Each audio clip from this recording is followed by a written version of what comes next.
Siema, witam na moim kanale. Jeżeli nie subskrybujesz jeszcze mojego kanału, zachęcam Cię do kliknięcia subskrypcji, zachęcam Cię do kliknięcia dzwoneczka, aby być stale na bieżąco oraz zapraszam do używania moich kodów na stronie Muscle Power, aby zaoszczędzić 10% na całe zakupy suplementacyjne w kraju i za granicą oraz na propeptydy.pl, również z wysyłką za granicę. Zapraszam do oglądania.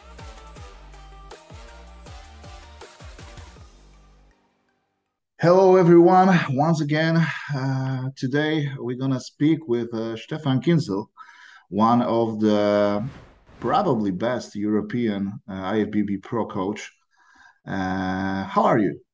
I'm fine, thanks. Had a busy weekend, had to travel to Frankfurt to an exhibition.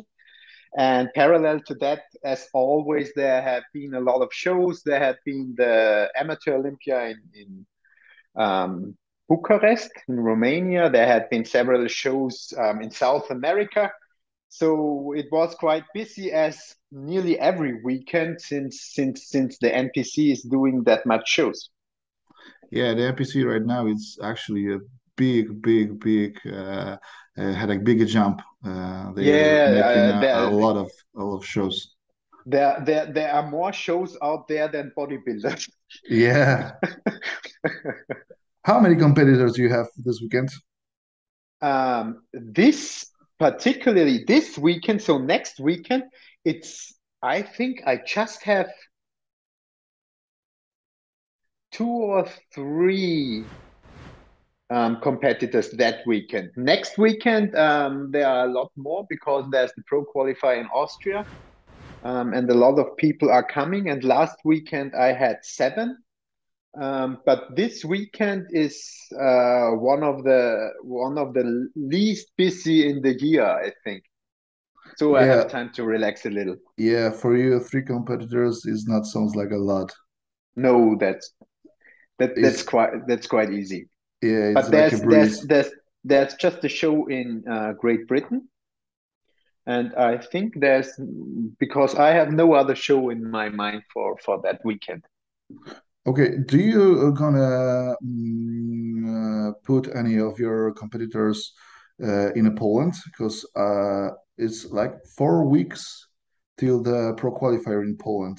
Yeah, I have a few competitors in Poland, but when you're planning the shows, it always depends on the result the show before. Yeah. So if the competitors get no pro qualifier anymore. Yeah. If you see the level of the competitor isn't that high that he could be competitive, it's up to make the decision. Does he do another show or not? So I'm really the guy who likes to plan from show to show and to see the evolution of the athlete and doing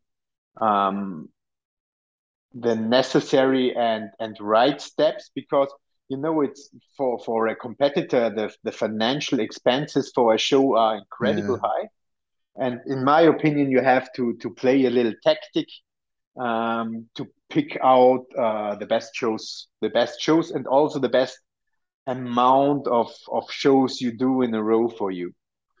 Yeah, you've been before in Poland, or it's gonna be a first time? You're gonna come here? Actually, I have never been in Poland at the show, but I think I had in nearly every Polish pro qualifier at least 2 or 3 competitors in different classes. You're gonna be in this time or not? I think it's on the same weekend than the Arnold Classic UK. I think so. And I have to be at the Arnold Classic UK. You mean the Two Bros Pro? Yeah. No, it's a week before. Then maybe I come. Or maybe a week after, like something like that, because I'm planning to compete on there. So also okay. Yeah. So then it could be Polish shows again in Warsaw. In Warsaw, yes, it's Warsaw. I heard in Russia. No. I mean, there are no shows in Russia right now. Right now it's not impossible. But Polish shows are always very nice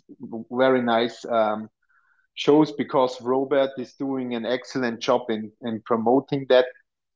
So a big shout out to him for putting that many shows in Poland.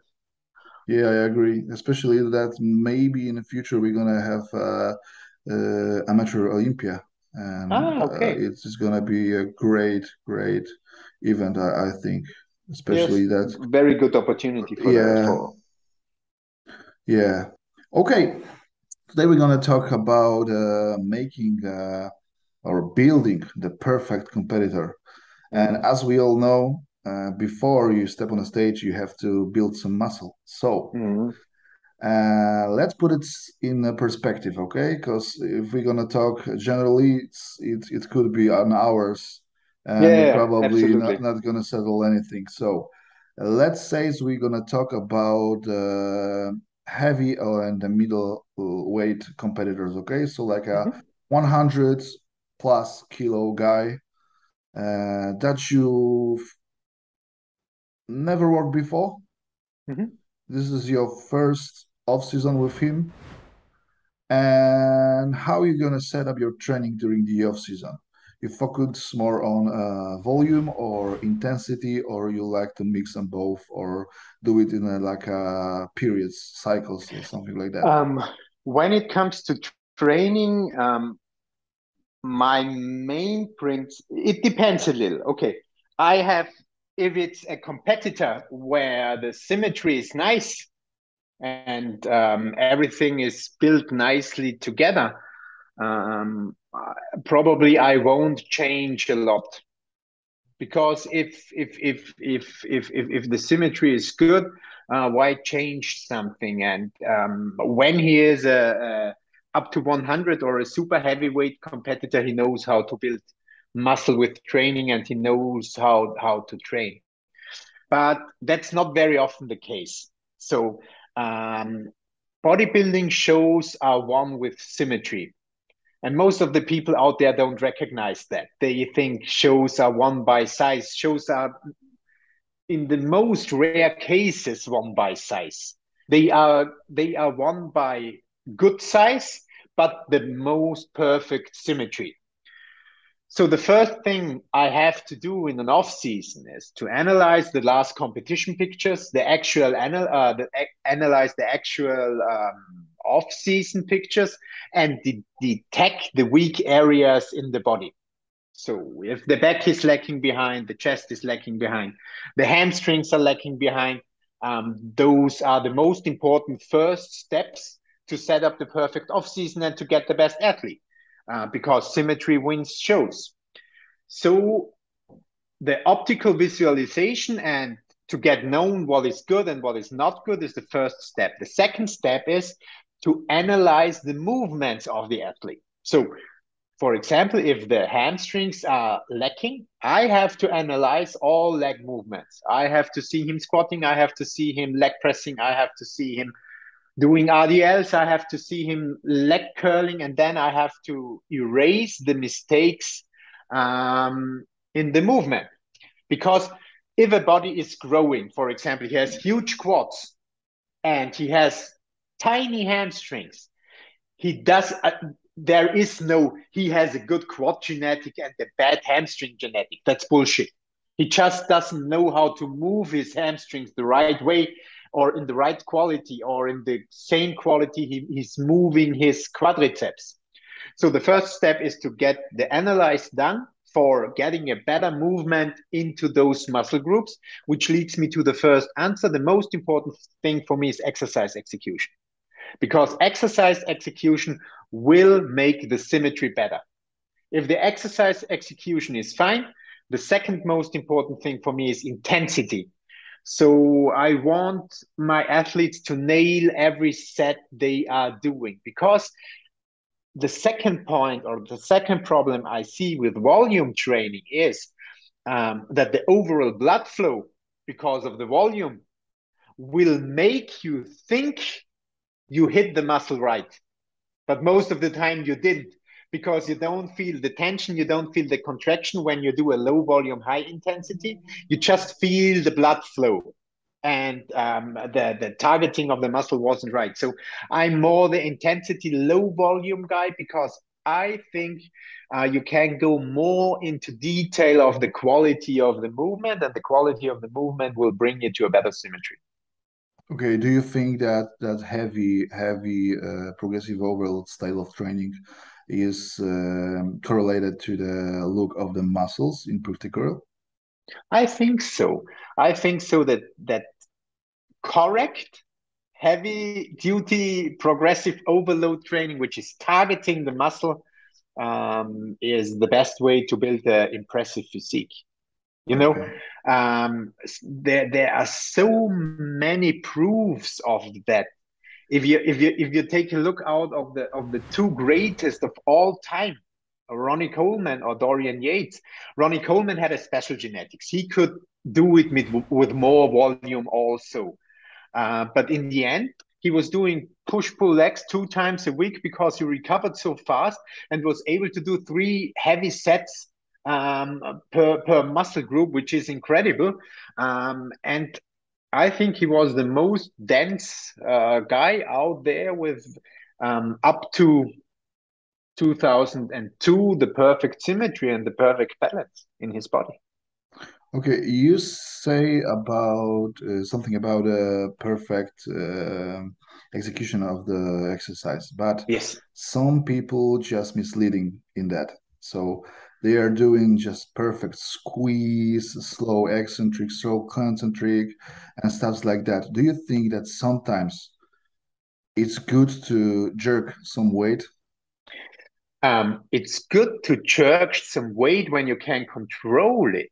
You know, it. Yeah, Let's make an example. Okay, yeah, um, you have shitty legs. Okay, and you want to or let's take out an exercise. Let's take barbell row. Okay, you want to build up your lats with barbell row. And when you're doing barbell rows, you're not doing it with your lats because they are too heavy, and you're just throwing it over your neck. Your neck will grow, and your lats will never. yeah, It's okay to swing, but you have to keep, or you have to target still your target muscle. The problem with a body which has not the perfect symmetry. Let's stay at that example. A good upper back, but a bad low or a bad lats, the body will always cheat in direction of your strong parts. yes. So you have to be clever to target your weak parts. Otherwise, you will never get better. So when you have the perfect control and the capability of hitting the muscle right, you can cheat. But out of 20 years experience, when you have a bad muscle and with cheating it doesn't get better, then skip the cheating and try to do it Yeah, correct. You know, yeah. when you, that's what I say before, when I see a perfect symmetry athlete, or I get an athlete with perfect symmetry, and it's just a problem to get him conditioned or whatever, I won't change his training style because it's still perfect. There's no clue telling him do that movement more that or more that, when everything is perfect and he's using his biomechanics as he should. Yeah. So it depends always on the athlete and on the weak parts.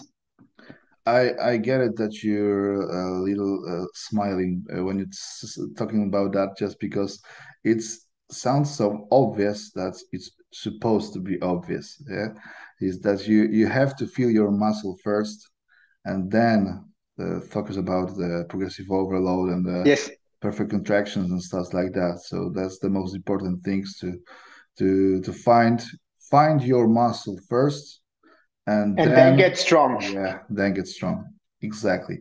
Okay, so how about the off-season diet? You prefer more the lean bulk style, or if a guy, let's say, wanted to jump over the class, you sometimes doing something like a dirty bulk or mass blast or stuff like that, or are you not into it? I'm open to everything. It's there are also some factors I want to point out. The first important factor is the psychological one. Okay. In the off season, athletes need to stay fresh. The body needs to stay fresh, but also the mind stays to stay fresh. So if you are for some athletes, if you are too strict in the off season, they won't be able to do a good diet because they are already brain fucked. So with that athletes, they can be a little bit more free. There are some athletes who need that strict thing, because when they don't have a strict thing, they totally freak out. So as a coach, you always have to find the right strategy for your athlete, not only body wise, also psychological wise. How can he handle the best result for him? The second thing is body wise. For example, it's normal for a super heavyweight guy to be 20 kilograms over stage weight. That's just nothing. If you're on stage 120, you will be in your off season 140 or 145, and that's totally fine and okay. Only execution if you have problems with your connective tissue. If you have problems with loose skin, if you have problems with getting in shape, then you have to stay cleaner and to be nearer to your weight limit. That's also a thing when you get older. When you get older, athletes 40 plus, they really deal hard with being more than 20 kilogram over the weight limit. So that's also a thing you have to remind. Can you get rid of the fat afterwards? And how does it look? When you have loose skin, then you are just lost because you are shredded, but the loose skin will make not a good optic on your body. So yes, it can be a dirty bulk. Yes, it can be a lean bulk. It depends totally on the athlete and on the needs the athlete has. Okay, so right now, if you say it can be a dirty bulk, what do you mean by that? For me, it's totally okay if the base of the nutrition is good and the athlete has 2 or 3 out meals per week, for example. Okay. I wouldn't suggest more because we talked before, symmetry is king. Symmetry always means the best possible waistline. And with every meal out, with every meal of processed food, your waistline will get worse because the digestion work is just more than when you would have eaten the things you digest well. Everybody knows when he goes out for a pizza or for a burger that he doesn't feel very well in his stomach, or most of the people, not all, but most of the people. And that's just something to consider. And that's, I think, also a point why my athletes in the aesthetic classes are that successful, because I respect gut health all year long and take care of that the waistline stays the best possible. Okay, so I have to ask this question just because people gonna shoot me with the comments right away. So how you actually care about your gut digestion and gut health? It's food and it's drugs. Okay. So I never give any orals in off season because they fuck up digestive system. I keep them as low as possible in any competition diet and as short as possible. I would never give something like tren in an off season because in most cases tren fucks up digestion. I'm really strict to evaluate which food is the athlete digesting well.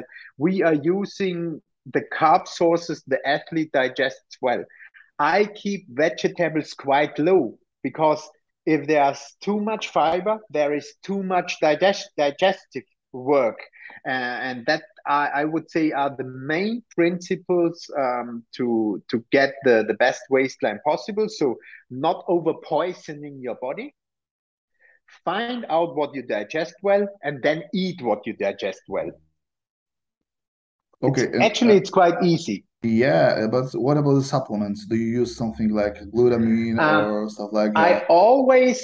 First step is always try to get it as best without supplements. Yes. And then see if it can get better with. Okay. Most of the time, people are just hiding problems with supplements. They don't take care to get it the best first. Yeah. They just hide it. And actually, they could get much better. Okay.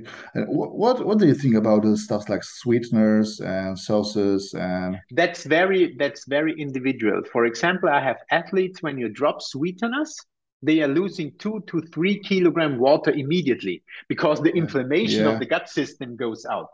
There are other ones, they don't care, or their body doesn't care much about it. So I erase it always in the peak week.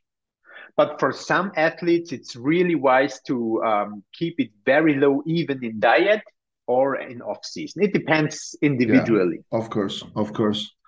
Okay. This is a question that we have to settle first. How do you count your macros? Because people sometimes counting the protein only from the meal. That's I like count everything. Okay, okay. So from every there is no, sources. there is no wrong or false, I would say. Yeah. Yeah, But just my, a prefer way. you know, Yeah. and my way is counting everything because then I stay objective. Okay. So let's talk about the numbers then. Mm-hmm. How many protein for the kilos of how many grams of the protein for the kilos of the ball? I would say I'm quite a low protein guy. Okay. Because I nearly never go over 3.5 grams. Okay, counting from everything. So yeah.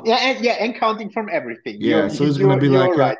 yeah, so it's gonna be like a 200 meat for a meal or something like that. Yes. No, You're no right. more. 150 to 200. Okay. Because meat is always hard to digest. And I found out that the sweet spot for daily meat is about 600 to 800 grams. When it gets more, people get problems digesting it. Just too much, yeah. When people get problems digesting it, the easiest and, in my opinion, best working supplement for that is betaine. Yeah. So if you have problems digesting meat, just add 500 milligrams of betaine to your meat meals. That helps most people a lot. Okay, okay. And what about the fats? Because some people tends to cut all of the fats from their diets, and some people add actually quite a lot of added fats. So what's your way of working? Let's point out my strategy. Every meal plan has about 50 grams of fat minimum in my case. Counting from everything or added fats? Counting from everything again. Okay, so it's not high. No, that's minimum. Yeah. Okay. The first thing I ramp up is carbs because I'm a carb lover, and I think for blood flow, for everything, for recovery, bodybuilders should eat as much carb as they can. So I ramp up the carbs. If I reach an amount of carbs which get hard to digest or hard to eat, I ramp up the fat as last. So sometimes you could end at 100 grams of fat, but I don't try to go over 100 because then in the most cases the digestive power goes down. Yeah. Okay, that makes sense perfectly. Yes. Okay, so I'm not gonna ask about the carbs because that's obvious, as many as you can. Okay. Um, um, I'm lost. Okay. Okay. Do you prefer carb cycling or a strict meal plan for an off season? Strict meal plan, and I just divide into rest day and training day. Okay, so it's like a mild carb cycling, yes, probably. Okay, okay. What are the biggest mistakes that athlete can make in the off season, in your opinion? Getting too fat. Get into fat, okay. Because getting too fat will fuck up your insulin sensitivity. And without insulin sensitivity, you won't grow anymore. So you are getting fat and you are not growing is the worst thing you could have in off season. Getting fat and growing is still quite okay, but fat and not growing is just bullshit. Yes. And when you get to fat, really your insulin sensitivity will get down. So impatience is maybe the thing which leads to that mostly. That people want to gain every week 1 kilogram, for example. Yes. That will just end in a catastrophe. Yeah. Do you sometimes see that athletes demands to make some changes almost every week, just like Yeah, it? absolutely. Just to Sometimes, keep that kilogram growing. yeah, and it's when you think about it, it's actually stupid because Yeah, it is. yeah, because if you grow, for example, half of a kilo a week, how much more calories do you actually need? Like a Yeah, 15? yeah. It's nothing. Yeah, It's yeah, and you won't grow half a kilo in a week. It's impossible. yeah. It is possible now. If you grow a half kilo in 2 months, that's an excellent result. Yeah, You know, if you manage to get in 3 to 4 kilograms of lean stage weight in 1 year, that was an excellent, productive, brilliant off season. yeah. Especially when we Ex- talk it, about it, heavy guys. Heavy guys and guys who train since 10 years. If you're training since 1 year or 2 years, you can gain Yeah, 10 kilograms. We all know that if the genetic is fine. But after 10 years, from one season to another, it's just impossible. yes. I'm not gonna ask you about the cheat meals because you say before that 1 to 3 meals, sometimes even for guys that actually need it, is fine for you as Yeah. long as they not get into fat. Actually, So I'm not yes. gonna ask about that. But what about the mini cuts? Are you think that is something that's actually necessary, or it depends from the people, and sometimes you not even use it, season? Actually, actually, I try to avoid it. I try to structure the off season that well that I don't need it. But when the athlete gets too fat, when I see there's no progression anymore in performance in gym, gaining any muscle size, and it's still long to the next show, a mini cut is something I like to use, but in first perspective, I want to avoid it because it costs time. You probably could have used much more beneficial. Okay. What about the cardio in the off season? Do you think it's necessary or it's helpful I about think when we are talking about heavy guys, I think it's necessary just for the because health reasons or insulin yes, sensitivity? yes, just for the health reasons, for um, you just let's point it out that way. You don't want, or your body don't want to have Yeah. 120 kilograms, okay? And the oxygen transport system through the body, which is done by the bloodstream, um, is limited when you don't do cardio regularly. So if you have a better cardiovascular system, your body will grow better because you can bring the nutrients, the oxygen, and everything to the cells. There's also a connection to the hematocrit. In the most of the time, the hematocrit in heavy athletes isn't only elevated by the drugs, it's elevated because the cardiovascular system is too poor. your cardiovascular system isn't able to bring all the oxygen to your cells. Yeah. So the body is trying to produce more red blood cells to transport that because your system is too weak. Okay.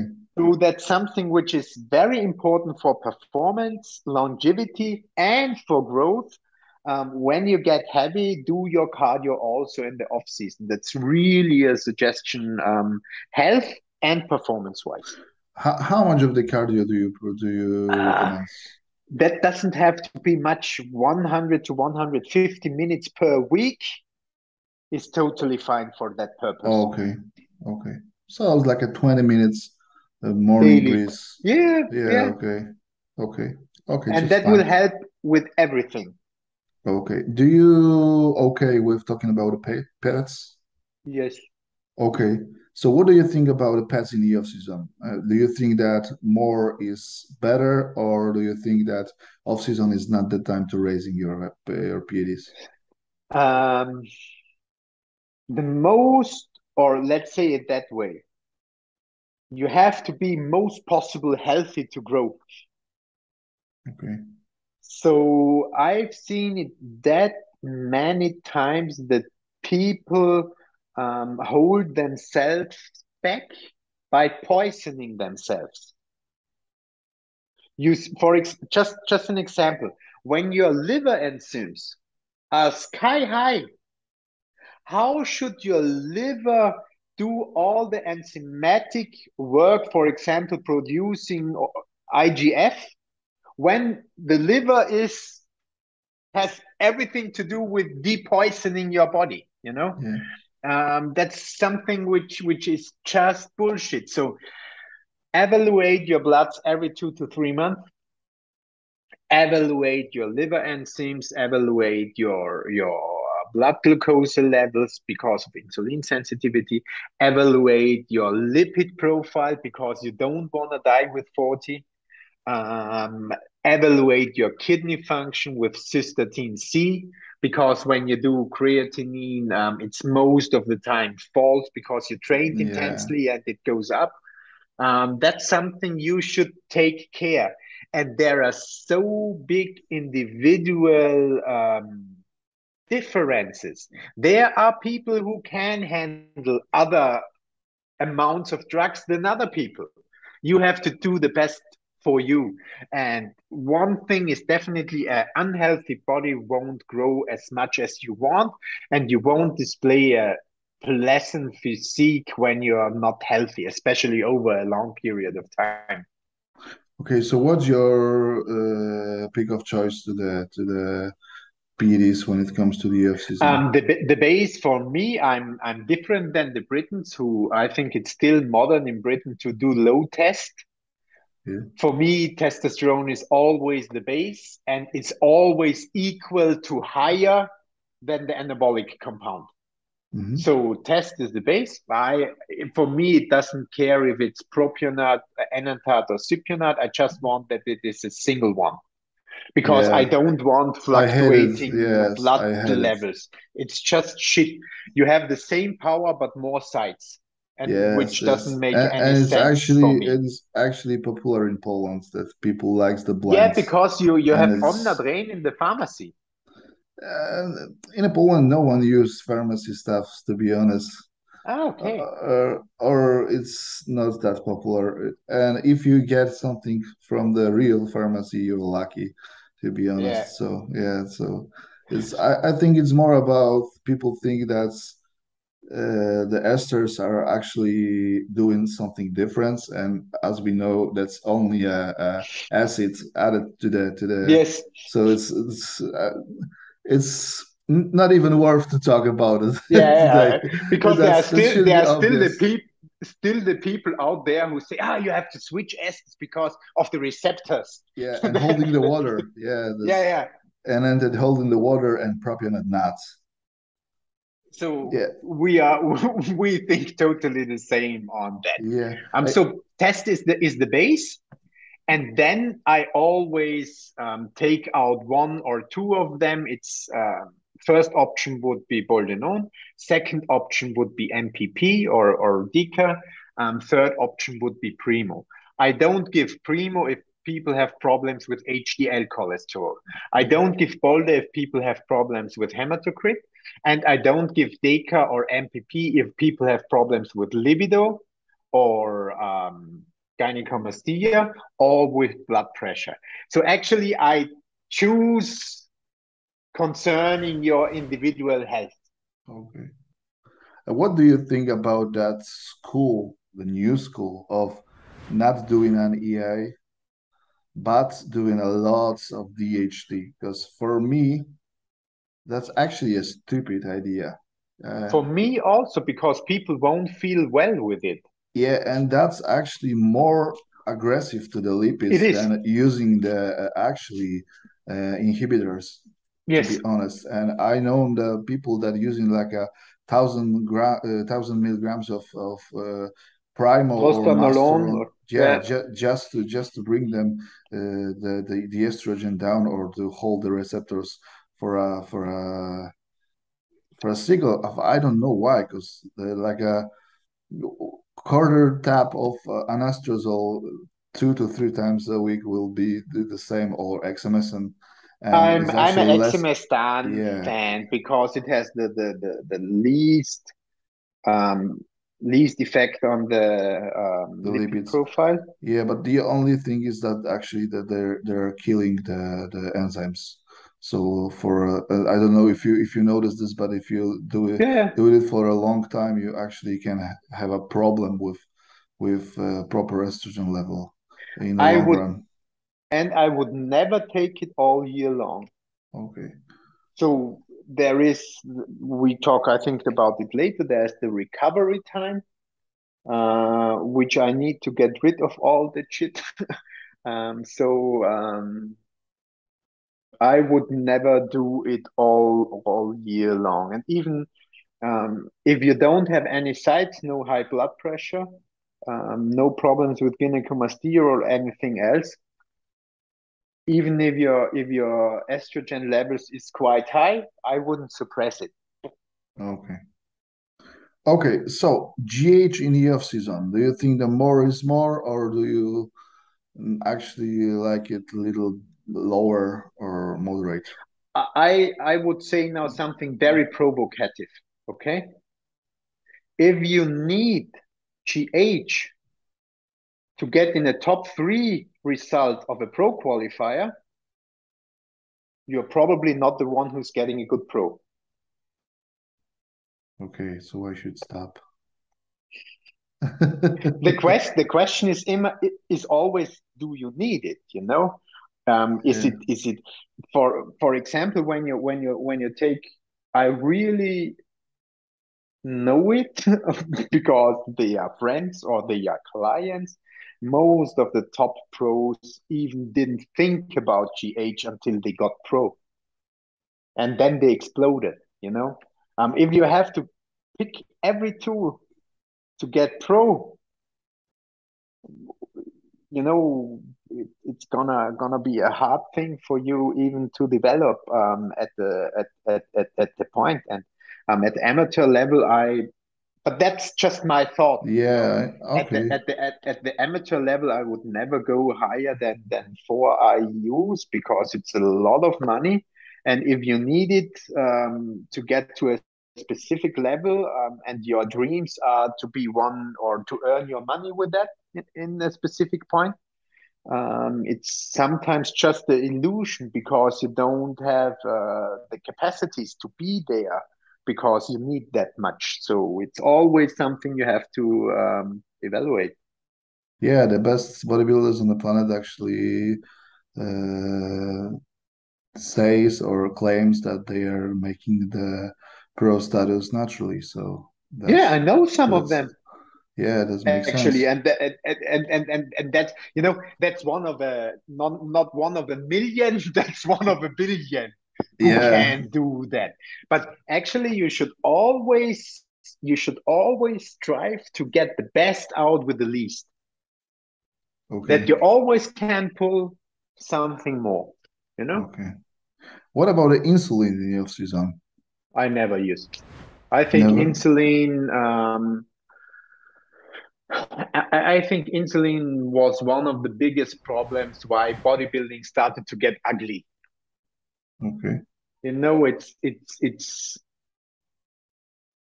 totally fucks up your digestion health. It totally fucks up your insulin sensitivity, something you need to grow properly. And with insulin, you look incredible during training. You are full, you have that dense look that just looks incredible. No one of that people can transport that on stage.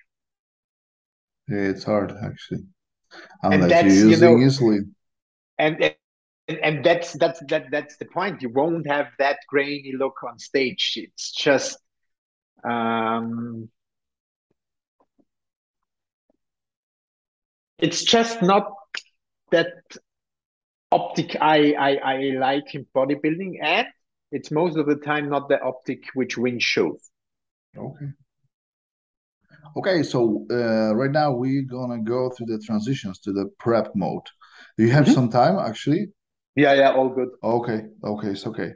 So do you like to do some time off the deload in regards to training before you go into the contest prep, or do you like it cold I'm turkey and I'm very sensitive to the feedback the athlete gives me, how he feels, how performance is.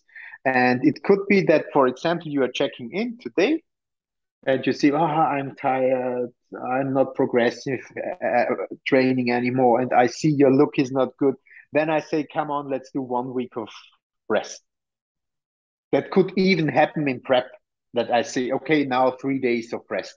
So it differs from athlete to athlete. I throw in 3 days or rest days. I'm not the big deload fan. So I think, in my opinion, for most people, it's better to not train at all than to do a shitty light training, which makes no sense at all for me.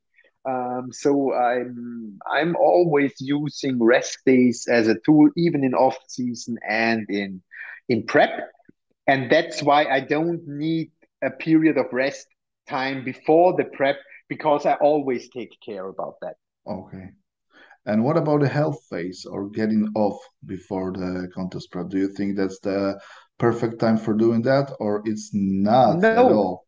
as you heard before, I take care about the health during the whole off season. Okay. So if the athlete is not healthy, we are not starting a prep. Okay. Done. Makes sense. Makes sense. Okay, so But let's. as you asked, I wouldn't do a recovery phase before a prep. So when we say, okay, you are not healthy now, then there is recovery, another off season, and then the prep. Okay. Yeah, it actually sounds like it not makes sense to do it before, right before the comp prep, yes, because you can actually lose some muscle and it's hard to build it up unless you get actually quite a lot of times, like Yes, people who take it 20 weeks but or but stuff like that's that. that's that's nothing I would structure Recommend, like that. yeah. Yeah. Okay, so what about the competitions prep? How much time you like to have with your clients to do a whole prep, like 8 weeks, 12, 16, 20, or it depends. If it's the first time, I always do 16, because with 16 you have all the time. If you can't do it in 16, you won't do it with any time. So 24 wouldn't make it better than 16. Yeah. And that could go down, for example, with Kalecinski after the Olympia. He had recovery, and then he got the special invite to the Arnolds. We had 8 weeks of time, and it was quite successful, I think. But usually I try to have between 12 and 16. If someone is new and I've never worked with him, it's always 16. Okay. And how's the training change in the Not, contest prep? not at It's all. not. Okay. Not at all. That's the questions. That's the answer I probably gonna hear from the most of the coaches because it's probably shouldn't.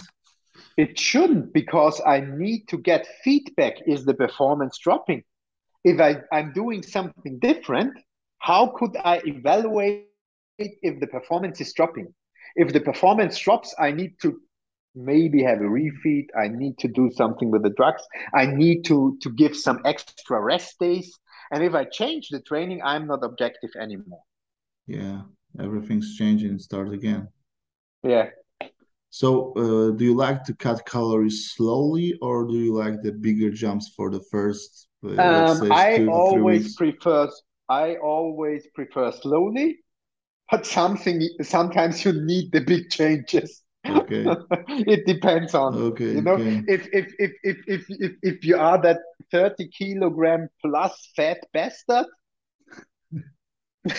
you need to speed it up. Yeah, okay, that makes sense perfectly. So, how the PEDs change and when the PEDs change, right? Before. That also depends a little bit on the person. I like to add in some masteron and for example change the boldeneon and or the primo or the deca whatever we had to masteron. And I like to add tren when the calories get low, because in my opinion tren is a wonderful thing, and his main effect is to save the muscle in a catabolic process. So when the calories get low and you're getting catabolic, that's exactly time for tren. For me, tren has no other purpose. That's why I would never use it in an off season or in another scenario. Um, so changes are from 16 weeks to 10 weeks, something about that. And they depend a little bit on the athlete, on the progression, and how fast he loses weight, on how good the condition is going to be, how low you have to go with the calories. So that's sorted a little bit with that. Also, the addition of Anawa, which I really like in the competition prep. And for sure, for me, there's no prep without Winstrol, but I always just use it about 4 weeks and try to have it in a short period of time. Okay. How about the GH? It Because stays. I yeah, think if you have to save money, it's always better to use it in prep than in off season. Because the biggest problem of prep is because you're low caloric, your recovery. And nothing makes your recovery better than GH. okay. And So if how you, do you use it? Sorry for interrupt you, but how do you use it? yeah, So, because some guys are actually tend to split the dose, I let's say. split the dose. I split Okay, all. When you take 6 IUs, I would say do two in the morning fasted, two after workout, about 10, 15 minutes before the post workout meal. And the other two depends when you train. So have it well spread over the day. okay. Do you use DGH right before the sleep? Because I've noticed that if I'm using right before the sleep, it's very interrupting for my quality of the sleep. So I hate That's it one thing. during And on even night. if you are below 30, I wouldn't do it before sleep. Over 30, it could be a benefit because you don't have any um, production left by your own. But what is important for me is that it's spread well over the day. For example, if you Okay, train in the evening, yeah, I would do two fasted in the morning, then two about lunchtime between meals, not before, not after, between meals. And the last one immediately after training. If you're training in before lunch, you're doing morning, before lunch, and sometimes in the afternoon. okay, makes sense, makes sense. What the best times to incorporate the fat burners like clan for your That's totally individual. yeah. I have preps without clan. I have preps with 16 weeks prep because you are the 30 kilo plus fat guy. um, And do you like to cycle the clan or like I'm a still an 4 days old on? believer of clan in combination with ketotifen. Okay, to keep the receptors up, and that works quite well.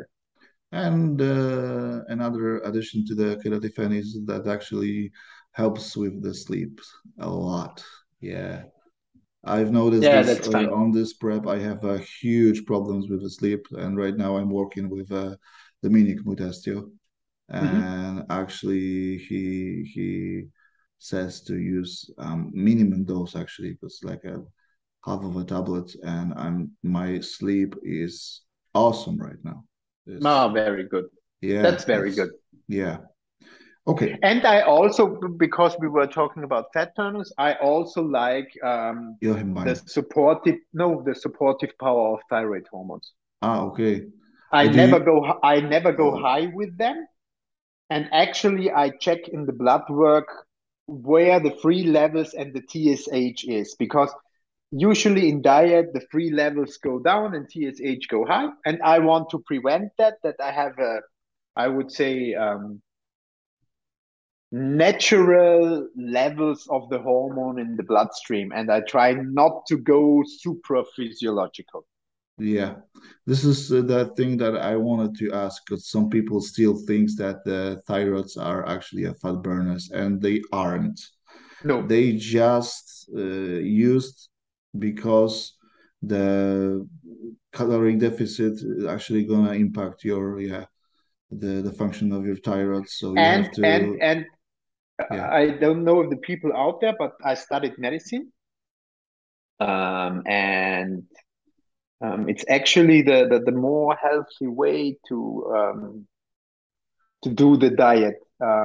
Thyroid metabolism needs much longer after a hardcore diet, with low fat levels without thyroid hormones than with thyroid hormones to get back to normal levels.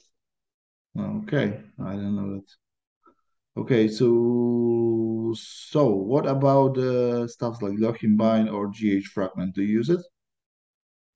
Not at all. For yohimbine, there could be the usage in, yohimbine has its power when you have those stubborn areas, because you have more a higher amount of alpha receptors which block um, the fat oxidation. But if your body is equally built with your fat, from head to toe, it just doesn't make any sense to use it, in my opinion. Yeah, but that's not a lot of people that have a equal concentration of fat, You are a unless little bit, they are you are a super little bit, genetically gifted. yeah, you are a little bit right, but the man doesn't have that much Of a alpha difference. receptors Yeah, as women, for infinitely. example. Yeah. So it's more something for women preps, than for man preps. But actually, I would say when I do 200 preps, there are 3 preps with Joachim Bean, something like that. So nearly never. Okay. Do you tend to increase your protein closer to the show, or proteins always stays the same? It stays always quite the same, especially when I have, that diets where you have to go super low. Yeah. And when you go super low, I go higher with the protein. You see how my face looks, so probably you know that I know. Yeah, I'm actually two and a half weeks out, so Oh, yeah. yeah. And how Okay. low are you? Can you repeat? How low are your calories? Oh, I don't even know, because I tend to have a meal plan, so I don't even count Ah, it. But okay. Yeah, yeah. I have only 90 grams of cream of rice before training and 86 grams of cream of rice after, and that's all. Rest of the meals are actually 160 grams of chicken and 125 grams of zucchini. Okay, that's it. Yeah. Yeah, and some Yes. almond So are you are butter. something somewhere in that, yeah, you are somewhere in the 2,400, 2,500 range. Probably, I don't even Yeah. care. The most important thing for me is to have a great shape. So, Yeah. You're right. yeah. Okay, so do you like more cardio and more food or less cardio, less food? That depends on the athlete. You know, if you are an athlete who has to work and you are all the day on your legs, I try to avoid cardio as much as possible in prep. If you are the lazy 30 kilo bastard who is just laying on his couch and watching TV, more cardio is fine. So it depends a little bit on recovery of the legs, also on genetic of the legs. That's something you have to objectivate. Okay, So okay, both so is fine. okay. Do you prefer the steady state cardio, the heat, or you a guy who counting the steps? I like steady state. If the people are very stubborn and we have to speed it up, there are two.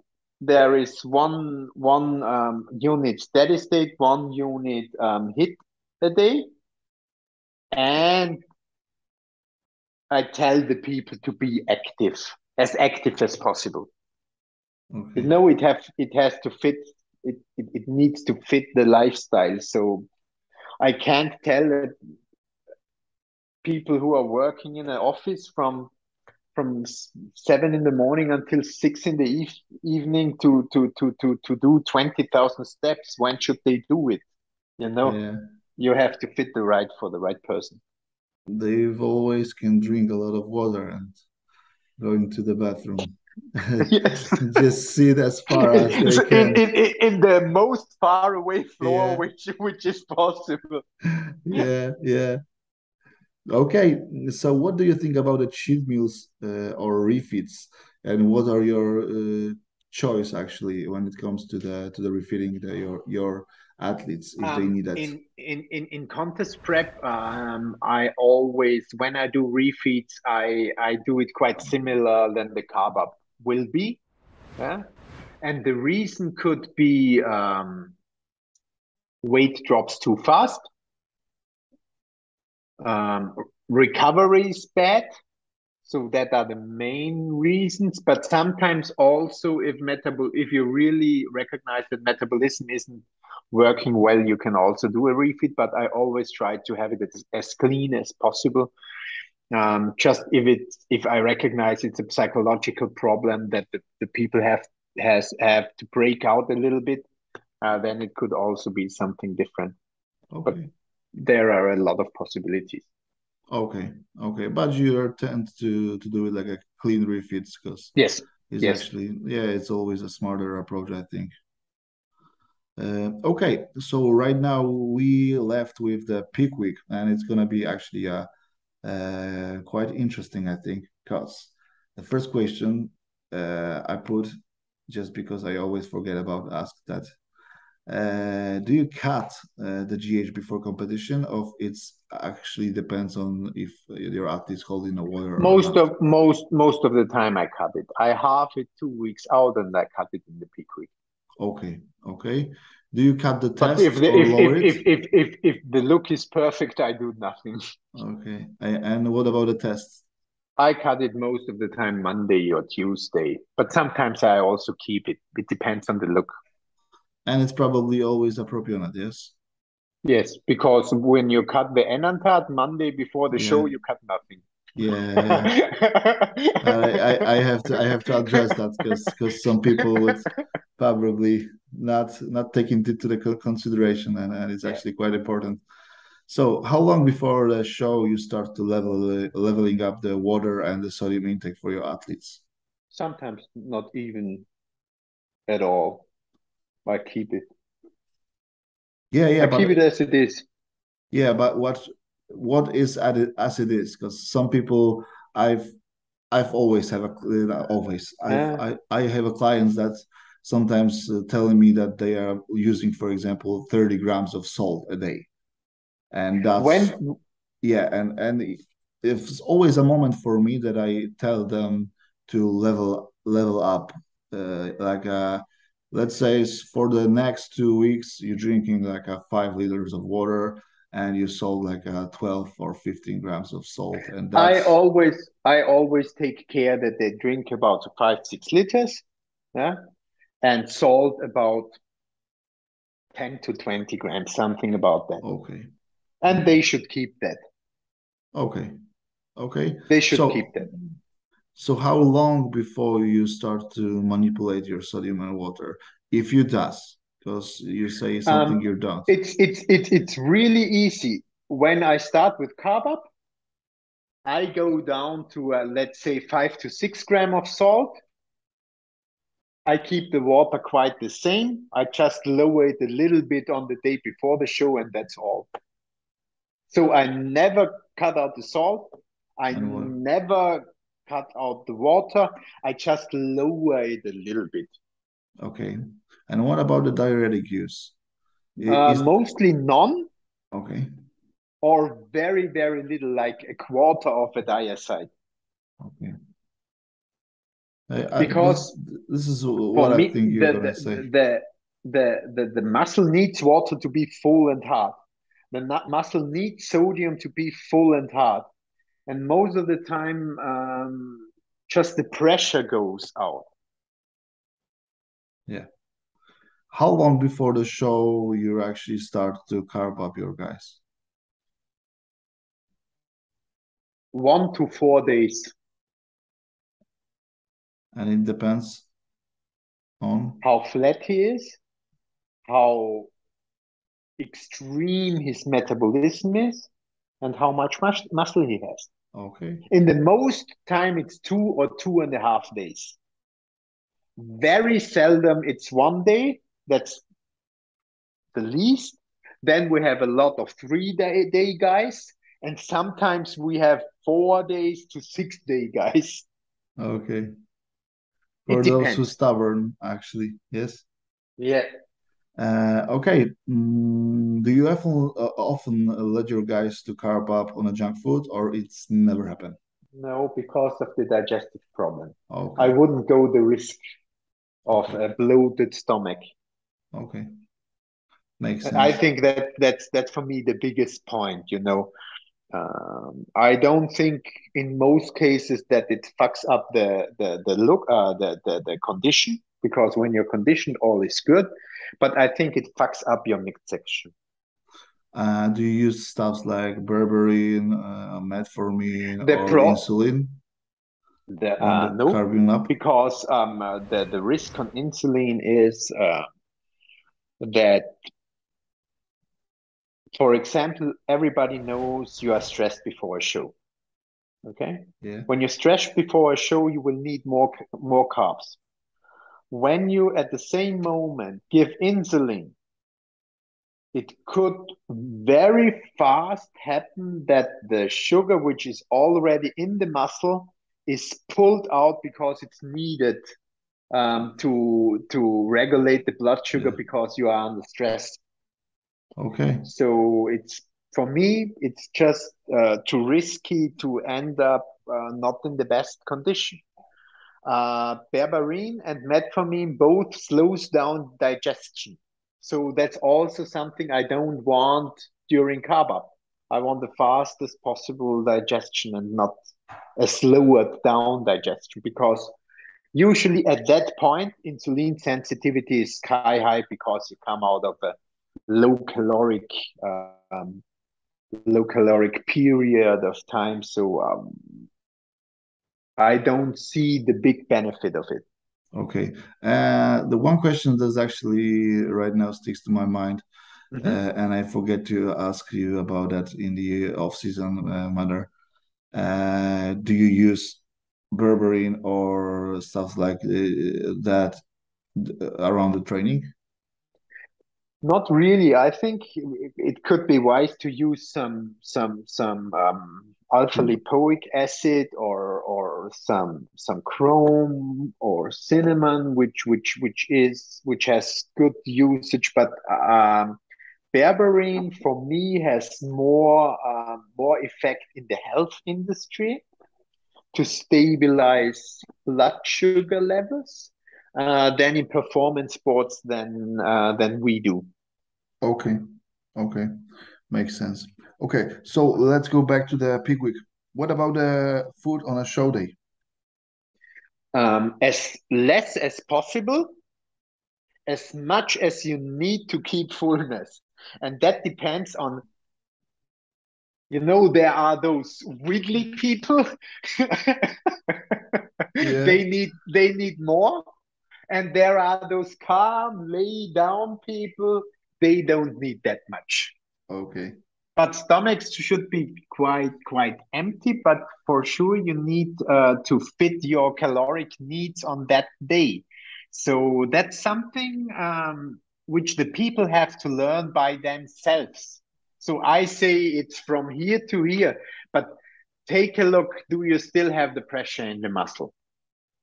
Is your stomach still flat? And those are the things they need to learn by themselves to develop their perfect show day food. Okay. That makes sense. What in a case in a 2 days show? For Mhm. example, in a Poland we have like regionals in a Saturday, Yeah, yeah, and yeah. then on a Sunday we have a pro qualifier. And as we know, the pro qualifier is more important. So we probably gonna have to peak on the Sunday, but the Saturday is actually important as well because everyone wants to You win. want to So win. Yeah. yeah. In my experience, if you peak for Saturday, the Sunday even will be better. Okay, and how do you achieve that? If you are that 3 day carb up guy, for example, do two normal carb ups for Saturday. No diuretic because it shouldn't be needed. On the show day, fluid, I would say about 2 to 2.5 liter. Depends if the show is in the morning or in the evening. You have to schedule that. Um, from the food, it depends when the show is because you will be lower in food before the show and more in the food after the show. But actually, that show day is the same than a carb up day. Just take care that the food before the show isn't too much to stay bloated on stage. Okay, okay. And what about a case of competition back to back? If you have like a, let's say, guy who gonna compete three Week weeks after straight. weeks. Yeah, Yeah, 3 weeks straight. there are people out there who nearly have no rebound. That's super easy then. With people who have a lot of rebound, you just make carb up shorter at the second show because actually not only the carbs make you full, the water makes you full. And if you have more water left in your body, you don't have to give more water and more carbs in it to get the same grade of fullness. So, for example, when we take a look at the 3 weeks after each other from Urs, it was Arnold's, Boston, and Kuwait. It was 3 weeks after each other. Yeah. Uh, in Boston, we ended up carbing up 10 hours, not more, because it was not more time. And he was already full because of the rebound. Yeah. So actually, you're getting shorter and shorter with the carb up. So it's And actually doing you a favor. yeah, Okay. actually, yes. And a lot of guys said that he had the best package in Boston. Okay. Um, So in the and it last was show. the shortest carb up without any diuretics, without any things, because everything was there. So you just have to react on what the body shows you. But 3 weeks after each other actually isn't is definitely possible. It is not possible if you're using a lot of diuretics because then you will be fucked up. Yeah, it's unpredictable. Yeah. Okay, so we finished the competition. Some lose, some win, some are happy, some are not, because that's how the life goes. But actually, what now? Do you prefer to do like a health phase or go straight to a rebound phase? always help. You know, in 99% the prep is really something which brings the body to the maximum. So the first thing you should take care about is recovery. The first thing you should take care about is getting healthy. And the first thing you should take care about is setting your body up for your next goal. Okay, and how long do you gonna do this health phase? And There are how? such Okay, such incredible genetics out there who are totally healthy, fit after 4 weeks. You know, that's crazy. But the average will need 8 to 10 weeks, something about that. and how it actually looks like Going out with the drugs or at all? going very sometimes, most of the times, going quite low. Um, What about the diet and training? eating Yeah, eating in a little surplus, not too much, but in a little, because will keep that good insulin sensitivity. We don't want to gain any extra fat in that period of time.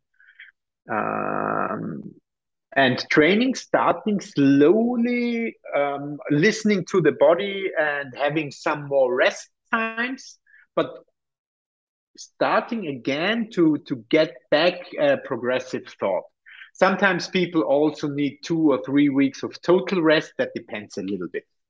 okay, okay.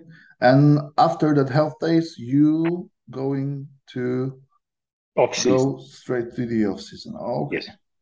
Or Uh, sometimes when there is no time, sometimes in professional bodybuilding, because you get invitation to shows or whatever, yeah, you start direct with the prep again. okay. Do you like to your guys come off completely, or do you think that competitors actually should never go completely off? People should go off if they want to get children in the next period of time, but I think for most other cases it's better to lower the dose to an amount where all the parameters go back in line. Okay. Okay. That's about it for me. I think I asked all the questions that people probably want to know from you. We You go. were very good prepared. Thank you, thank you. I have listed everything, but as you can see, my brain fog is starting to mess some of my Yeah, thoughts. So I was you are lost. still very clear, so all is good. Yeah, I trying to stay as bright as I can. So it's good. Okay. So Perfect. thank you, Stefan. You're Uh, welcome. I hope you have a great time as I have a great time to Yeah, speaking talking with perfectly. you. And if you be so kind, maybe you come back again someday, and Yeah, we sure, speak some further sure. topics. Um, As now, just write me on Instagram, and we will find an appointment. Okay, thank you so much. And if you wanted to follow Stefan, every social media links and everything that I can find on It's down yeah, there. it's down there. It's in the description below. Make sure to subscribe, make sure to comment, to follow, and to use my codes for additional savings if you like to save some money. And thank you for being with us, and bye. Have a nice day. Bye. Bye.